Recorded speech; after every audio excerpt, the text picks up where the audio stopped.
I am Alyssa, and today I'm sharing with you part 1 of my December 2017 favorites. If you're new to my channel and don't know what favorites are, all of my favorites are entertainment related, so I'll cover the movies, the TV shows, the games, yada yada yada, that I just absolutely adored. I always split these into 2 parts because I have way too many favorites for one human being to have. And let's just cut to the chase and move on to the movies I've enjoyed. By the way, if you want a sneak peek of the movies I watch, and if you want to see the movies I don't mention in these videos, follow me on Letterboxd or check out my blog where I write written review roundups. I would greatly appreciate that. But let's actually now get on to the movies. The first movie up is The Duchess. This is based on the true story of Georgina Spencer. Georgina Spencer was a distant relative of Princess Diana, and this chronicles her life as she marries the Duke of Devonshire and how she deals with being the Duchess and her husband's infidelities and stuff like that. And it's just so fascinating and interesting. All of the actors are amazing. Keira Knightley, Ray Fiennes, Hayley Atwell, Dominic Cooper, Charlotte Rampling, all phenomenal. The costume design is exquisite. The set pieces are gorgeous. The cinematography is handsome.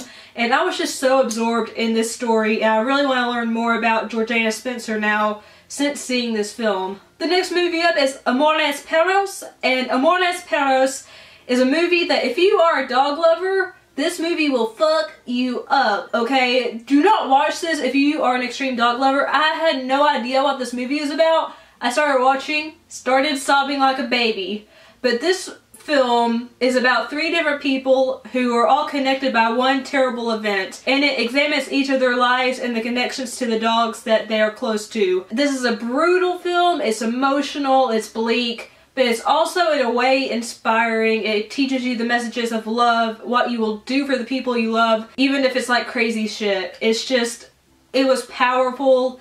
But I do have to give that warning about the dog thing because I was not expecting it and it just wrecked me. It is very, very graphic. It looks extremely realistic, and if you're a dog lover, I would say skip this because it's going to rip your heart out, but it is a fantastically done film. And if you can handle it, I would say watch it. Next up is Ingrid Goes West. I really love this film. It stars Aubrey Plaza, Elizabeth Olsen, and O'Shea Jackson Jr. And it's about a woman named Ingrid who, after being released from a mental institution, after she attacked a friend that she had on Instagram, slowly reintegrates herself back into social media and soon finds herself enthralled by this new woman she finds, and she decides she's going to move out to LA and be this woman's best friend. It's a funny movie, but it also makes you think, and it makes you question your choices about what you do on social media, your habits with social media, and the characters are nuanced and layered because at first you get the general idea of, oh, this person's this person's that, but then those waters get muddied. And I really, really appreciate that about this film, that the characters aren't one-dimensional. They're more than they seem, they're less than they seem. And I like the fact that they had to come to realizations, and I think it's a much deeper movie than it seems on the surface. And I highly recommend it because it was really entertaining and also thought-provoking. I also really loved Run, Lola Run. This is a really, really interesting film that I think, because it's confusing, centers around the ripple effect. And it follows Lola, who has to get a bunch of money in a 20-minute time span to basically save her boyfriend's life. And you see 3 different ways this event plays out.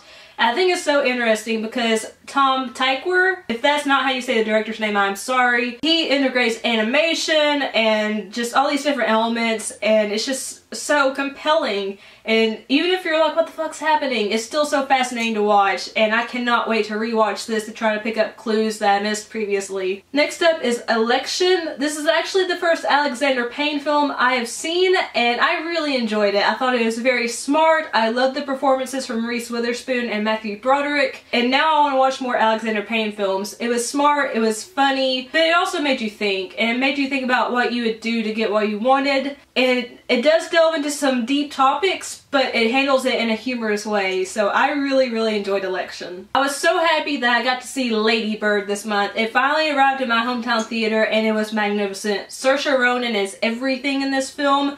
Laurie Metcalf as her mother is just And I love the supporting turns from Timothée Chalamet, Lucas Hedges, and Beanie Feldstein. But this is a film about just finding yourself and trying to figure your way through life as a teenager. And I really related with the character of Lady Bird because I felt a lot of similarities between me and her. We were both trying to find ourselves as teenagers. We had a lot of the same characteristics. I didn't do the same thing she did, but I felt a kinship with her, and I think a lot of people will, and this is just such a fantastic film, especially considering this is Greta Gerwig's directorial debut. This is a really strong debut, and it's one of the best films of the year. Now, the next movie I'm going to talk about is extremely divisive, and it is one of the only movies to ever actually make me audibly gasp out loud, but that is Mother. I cannot tell you anything about this movie, really, without spoiling it, but it is just a work of art.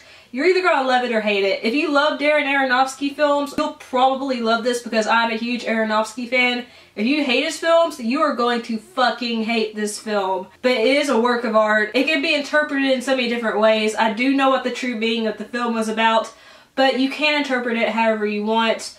And like I said, it made me gasp out loud. It elicited emotion from me, which is very difficult.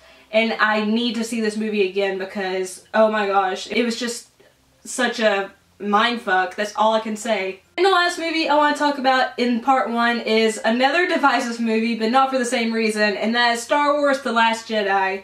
I loved this movie, but I know so many people hated it. I liked the direction they took. I liked Rian Johnson's directorial style. I liked the darker feel of the film, and I liked how they continued the story from The Force Awakens. I won't spoil the movie for you if you haven't seen it, but I really, really loved Star Wars. I just wish there were more porgs. I want a porg in real life. Hashtag, porgs are friends, not food. Now, let's move on to the TV I watched. That was the worst Sean Connery impression ever, and I don't think I was even trying to be Sean Connery. The first TV show I really, really loved was Godless. This is a Netflix original show. It is a slow-burning Western show, but it is so worth it. The payoff is tremendous. This stars Jack O'Connell, Michelle Dockery, Jeff Daniels, and Merritt Weaver. And it's set in a small town called La Belle, which is mostly populated by women. There are a few younger boys, but there aren't really any men there. But one day this outlaw arrives in town and he completely shakes it up. And it shows how the women react to his presence and the fact that he is an outlaw, so someone is chasing after him. And it's just so fascinating and it's compelling and it's just shot beautifully. I loved how they used color in this show, which, I mean, it's a Western. There's a lot of browns and stuff. But when they did use color, it was so effective. And I just thought Michelle Dockery in particular was so badass and so different from her Downton Abbey persona. It was just incredible. It's only 7 episodes long. It's not a show I would say you could easily binge. I had to watch 1 episode at a time because there's a lot to think about. But it is worth a watch if you like a slow burning Western and it sounds interesting to you and you like the actors. I highly recommend it. And the other show I loved was, of course, season 2 of The Crown. It's just so fascinating to me. I love learning about Queen Elizabeth and Prince Philip and Princess Margaret and all the rest of the royal family. I am loving just everything about this show. I love Claire Foy as Queen Elizabeth, like she is perfection, and Matt Smith as Prince Philip. Woo!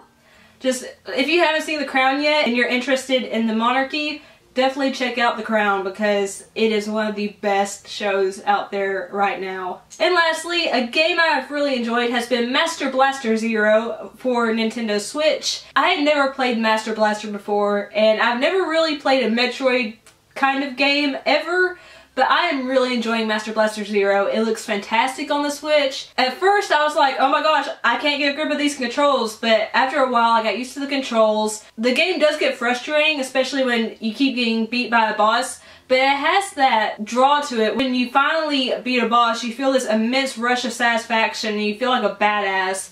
And I just love everything about this game. I can't stop playing it, and I'm just so thankful to be able to experience it now, because it looks so good and it's so much fun to play. And I'm just saying the same shit over and over, but I really, really love Master Blaster Zero. And I'd say if you like Metroid type games, even though I haven't played a lot of them, definitely check Master Blaster Zero out if you haven't already. So those are all of my favorites for part 1 of my December 2017 favorites. If you liked the video, leave a like, Let me know down below what you've loved so far. I always love hearing about new stuff. And make sure to share the video if you liked it because it helps my channel grow. Also, if you haven't subscribed yet, but you'd like to, hit the subscribe button because that'll make me super duper happy and it'll be an amazing Christmas gift. Also, make sure you tap the notification bell so you're always alerted whenever I upload a new video or start a new live stream. And if you'd like to follow me on social media sites or check out my blog or whatever, all those links are in the description box down below. I love you guys. Thank you so much for watching. You're always